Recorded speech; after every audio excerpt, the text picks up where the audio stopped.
یار جو صحابیت کا ہے وہ پیغمبر اسلام اور ان کی اہل بیت کی محبت پر موقوف ہے.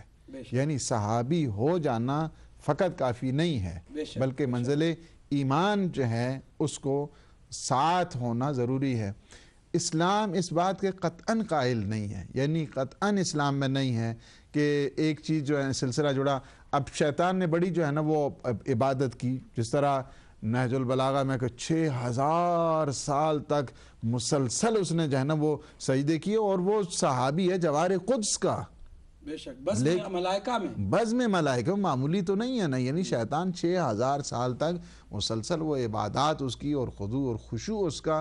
لیکن جب بات آ گئی اللہ کے نمائندے کی اور جب بات نہیں مانی، انہوں نے کہا میں عبادت ضرور کروں گا. اللہ نے کہا کہ مجھے یہ روکھی تیری سوکھی عبادت نہیں چاہیے جب تک میرے نمائندے کا تو اقرار نہیں کرے گا.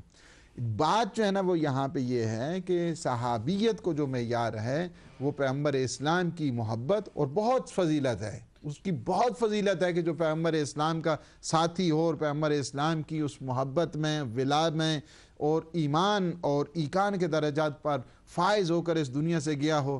لاکھوں جانیں نثار ہو جائیں ایسے صحابیوں پر کہ جنہوں نے اسلام کی سربلندی کے لیے، دین کی سربلندی کے لیے اپنا سب کچھ قربان کیا، ہجرت کی، راہ خدا میں وصال کی منزل پر پہنچے ان کا. لیکن بات یہ ہے کہ ہر صحابی تو نہیں ہے.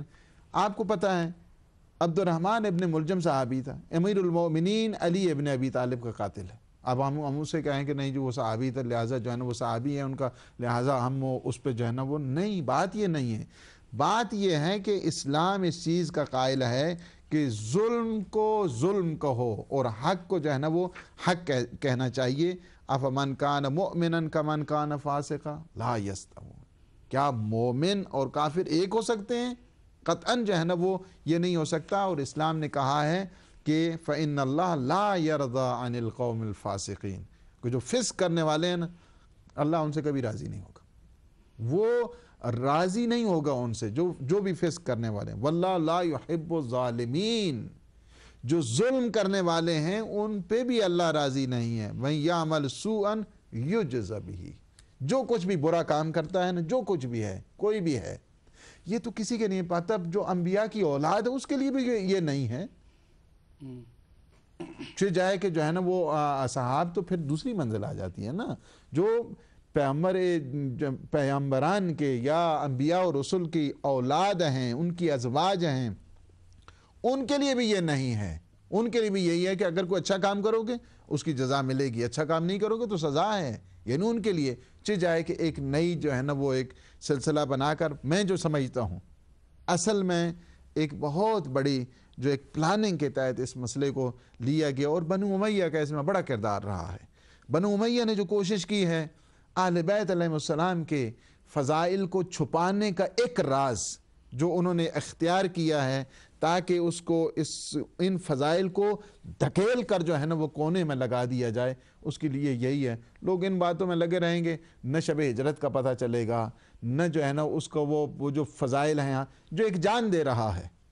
یعنی آپ دیکھیں ذرا، ایک جو جان دے رہا ہے، اپنی جان پہ کھیل رہا ہے، اس کی جو ہے نا وہ ہائی لائٹ، اس کو مدھم کرنے کے لیے، اس کو کم رنگ کرنے کے لیے، کلر لیس کرنے کے لیے جو مسائل پیدا کیے گئے وہ یہی ہے. لیکن الحمدللہ آج کل تو دنیا اس قدر جو ہے نا وہ فہم و فراست میں ہے اور سمجھدار ہو چکی ہے کہ ان مسائل کو جو ہے وہ کبھی بھی بات ہوتی ہے، بلکہ آدھی بات اگر لوگ کرتے ہیں تو دوسری بات پہ خود لوگ جو ہیں پہنچ جایا کرتے ہیں. اور پھر بڑی مہم چیز یہ ہے کہ لا تحزن، جو ایک ان اللہ معنا، لا تحزن کے حزن یعنی رنجیدہ نہیں ہونا چاہیے. اس کو امام فخر الدین رازی نے بڑے اچھے انداز میں اسی آیے کے ذیل میں جب انہوں نے جب کہا نا کہ تھوڑا گریہ جب شروع ہوا، ظاہر ہے کہ اقتضاء بشریت کا جو تقاضا تھا اس کے تحت جب انہوں نے دیکھا اور حالات اس قسم کے ناگوار، تو گریہ کیا جب انہوں نے.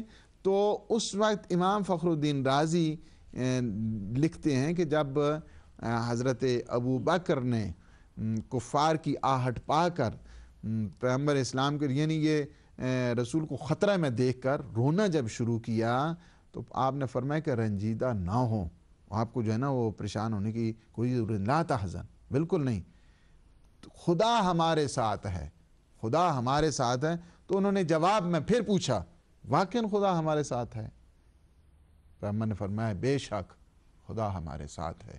تو یہاں سے بھی یہی ہے کہ بات جو سمجھنے کی ہے، جی بات جو ہے نا وہ سمجھنے کی ہے کہ انبیاء و رسول، ظاہر ہے کہ اللہ جو ہے نا وہ ساتھ ہے، یعنی اللہ اپنے جتنے ماننے والے جو ایمان اور ایقان رکھنے والے ہیں ایمان کے دائرے میں، ان سب کے ساتھ ہے۔ اور یہ جو اقتضائے بشریت کے تقاضے کے تحت انہوں نے گریہ وزاری کی، اس کے مقابل میں پیغمبر اسلام نے وہ کیا کیا ہے، یعنی یہ سارے کا سارا جو محور اور مرکزیت ہے، اور اس میں یہ بتانے کے لیے ہے کہ پیغمبر اسلام کو کبھی تم تنہا نہ دیکھنا۔ پیغمبر اسلام کی نصرت کے لیے اللہ سبحانہ و تعالی موجود ہے، پیغمبر اسلام کی نصرت کے لیے اس کے ملائکہ موجود ہیں، پیغمبر اسلام کی نصرت کے لیے اس کی غیر مرئی جو لشکر ہیں وہ موجود ہیں۔ تو لہٰذا پریشانی کا اس میں کوئی مسئلہ نہیں، آپ کو پریشان نہیں ہونا چاہیے۔ سبحان اللہ۔ ان اللہ معنا میں ناظرین اس میں کوئی شک نہیں کہ معنا میں جو جمع متکلم ہے اس میں حضرت ابوبکر بھی شامل ہیں، لیکن یہاں بات ان کو سمجھانے کی تھی، بات ان کو چپ کرانے کی تھی کہ آپ روئیں گے دشمن کو خبر ہو جائے گی، آپ چپ ہو جائیں، اللہ ہمارے ساتھ ہے۔ اللہ سبحانہ وتعالیٰ نبی مکرم کے ہوتے ہوئے جب منافقین پر بھی عذاب نہیں نازل کرتا ہے تو وہاں کیا ان کو پریشان ہونے کی ضرورت تھی؟ کوئی پریشان ہونے کی ضرورت نہیں تھی، لیکن اس پر یہ کہ جب اللہ ان کے ساتھ ہے تو پھر یہ اللہ بھی ہر وقت انسان کے ساتھ ہوتا ہے۔ وَنَحْنُ أَقْرَبُ إِلَيْهِ مِنْ حَبْلِ الْوَرِيدِ۔ کیوں ہم لوگ پیچیدہ کرتے ہیں باتوں کو؟ کیوں ہم لوگ جو ہے نا لوگوں کی سادگی سے فائدہ اٹھا کر خطابی انداز میں قرآن کے ساتھ کھیلتے ہیں؟ ان اللہ معنا کہہ دیا، اللہ سبحانہ وتعالیٰ تو کہہ رہا ہے انا نحن اقرب الیہ من حبل الورید، ہم تمہاری شہرک سے زیادہ تم سے قریب ہیں۔ آپ سے بھی اے ناظرین، ہم سے بھی، ہر انسان سے اللہ شہرک سے زیادہ قریب ہے۔ اللہ ہمارے ساتھ ہے کہہ دیا تو اس میں کون سی ایسی بہت بڑی فضیلت ہو گئی؟ البتہ میں ایک بات آپ کی خدمت میں بتاؤں کہ معیت جو ہے وہ اللہ سبحانہ وتعالیٰ کی ہر کسی کے ساتھ ہوتی ہے، ظاہری طور پر بھی باطنی طور پر بھی۔ ہماری ہر حرکت پر اللہ کی جو دید ہے اور اس کی پکڑ ہے اور جو وہ ہماری اپنی آبزرویشن میں ہمیں رکھتا ہے، اس سے بھی کوئی انکار نہیں کر سکتا ہے۔ لیکن میں ایک بات بتا دوں، اگر مثبت اس کا مفہوم ہے تو یقیناً وہ نیک لوگوں کے لیے ہے، لیکن جب تک وہ نیکی پر ہوتے ہیں، نیکی سے ہٹیں گے اور وہ مثبت معیت بھی ختم ہو جائے گی، اللہ کی سپورٹ اس سے ہٹ جائے گی کہ جو نیکی سے برائی کی طرف چلا جاتا ہے۔ ایک جملہ عرض کروں، بہت زیادہ بعض لوگوں کو اسی آیت کے ذریعے سے خوف ہوتا ہے اور حقائق جان کر بھی وہ بول نہیں سکتے ہیں۔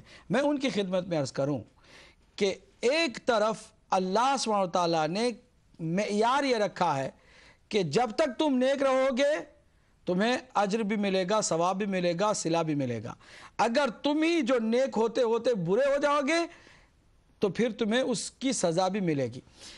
انسان کی زندگی کی کامیابی یا ناکامی کا معیار، ناظرین پوری توجہ سے سنیے گا، ملاک الامر ختامو، صرف انسانی نہیں ہے، ہر چیز کا جو معیار اور پیمانہ ہے وہ اس کا اختتام پر ہے، اس کے خاتمے پر ہے۔ دیکھنا یہ ہے کہ خاتمہ کس پر ہوا، دیکھنا یہ کہ انسان کی آخری سانسوں میں اس کا کیا عالم تھا۔